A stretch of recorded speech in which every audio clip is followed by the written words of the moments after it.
Hello, good morning to all class 7 के बच्चे जो हिंदी पढ़ने वाले हैं या जिन्होंने हिंदी विषय लिया है। हम आपको पढ़ा रहे थे आपके सिलेबस के आधार पर पहली कविता पुष्प की अभिलाषा, वो पूरा हो गया। आपको पढ़ा भी दिया और समझा भी दिया, उसके प्रश्न उत्तर भी आपको दे दिए। अब बारी आती है पार्ट 2 अनुपम गुरु भक्त, पेज नंबर है 14 भाग 1। ये क्लास 7 के बच्चों के लिए है जो हिंदी पढ़ते हैं या जिन्होंने हिंदी विषय लिया है। अनुपम गुरु भक्त, अनुपम का मतलब होता है अनोखा, यानी कि बेजोड़, बिल्कुल अलग। गुरु मने अध्यापक, यानी कि उस्ताद। भक्त मने गुरु को मानने वाला, गुरु की आज्ञा का पालन करने वाला गुरु भक्त। तो इसमें एक बालक है और एक गुरु है, उनके बीच जो वार्तालाप है, कहानी लिखने वाले लेखक ने बहुत ही सुंदर ढंग से हमारे सामने अनुपम गुरु भक्त की जो प्रशंसा है और उसके बारे में उसका वर्णन जो है वो कुछ इस प्रकार से किया है। सबसे पहले आपके पास 3 भाग आएंगे। पठन पूर्व बोध, पढ़ने से पहले ऊपर की 2-3 लाइनें। उसके बाद आता है भाव बोध, यानी इस कहानी का जो भाव है, इसके जो फीलिंग है, अच्छी बात है, वो क्या है, वो 2-3 लाइनों में आएगा। और अंतिम जो 3 लाइनें आप यहाँ देख रहे होंगे, जीवन मूल्य बोध। इस कहानी में जो आप पढ़ रहे हो पार्ट 2 अनुपम गुरुभक्त में, इस कहानी का जो जीवन मूल्य बोध है वो क्या है, यहां से देखिए। प्रस्तुत पाठ में लेखक ये बताते हैं कि गुरु भक्त जो है किस प्रकार से अपने गुरु की आज्ञा का पालन करते हैं, किस तरह से वो उनके हर एक काम में उनकी सहायता करते हैं और आवश्यकता पड़ने पर अपने गुरु के लिए अपने प्राणों तक को भी वो न्यौछावर करने में पीछे नहीं हटते।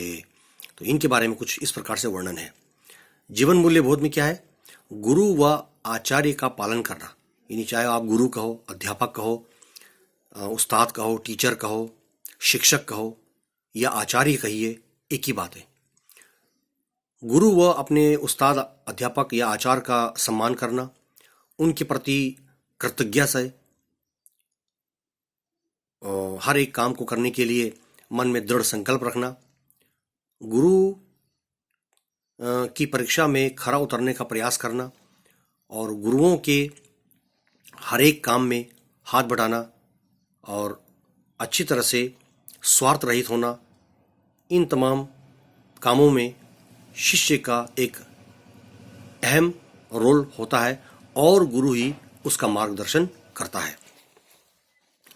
पार्ट 2 गुरु भक्त में आप पढ़ रहे हैं। देखिए, कहानी कुछ इस प्रकार शुरू होती है पेज नंबर 14 पर। स्वामी रामदास अपने शिष्यों के साथ बराबर घूमते रहते हैं। एक गुरु है जिनका नाम है स्वामी रामदास और उनके शागिर्द, उनके जो चेले होते हैं, उनके साथ हमेशा घूमते रहते हैं। कभी कभी उनके साथ शिवाजी भी होते थे, महाराज शिवाजी। शिवाजी अपने गुरु की बड़ी निष्ठा से सेवा किया करते थे, बहुत ही रिस्पेक्ट और इज्जत के साथ उनकी खिदमत को अंजाम देते थे। वे उनकी आज्ञा का पालन तो करते ही थे, साथ ही साथ उनके सभी कामकाज में भी हाथ बटाया किया करते थे।